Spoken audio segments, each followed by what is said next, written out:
Hello hello, Reeja അല്ലേ? Madam, ഇത് income tax ഡിപ്പാർട്ട്മെന്റിൽ നിന്നായിരുന്നു. ഇൻകം ടാക്സ് ഡിപ്പാർട്ട്മെന്റിൽ നിന്നോ? എന്താ സാറേ? മാഡത്തിന്റെ പേരിൽ ഒരു കേസുണ്ട്.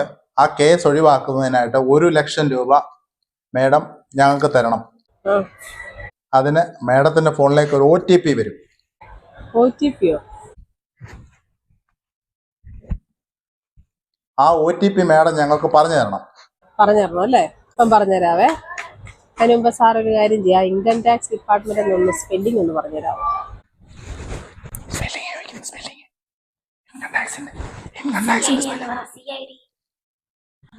ഞാൻ നിന്നോടൊക്കെ പറഞ്ഞതല്ലേ മാഡം? CID ഒത്തില്ല. ഞാൻ അന്നേരം പറഞ്ഞത് ഇൻകം ടാക്സ് അടുത്ത നമ്പർ വിളിക്കാം. CID പറയാം. ഇൻകം ടാക്സ് വേണ്ട, CID മതിയെന്ന് ഞാൻ ആകുന്ന പറഞ്ഞതാ. ഓളന്മാര് വന്നിരിക്കുന്നു. വെച്ചിട്ട് പോയില്ലേ? OTP പറഞ്ഞു തരണം.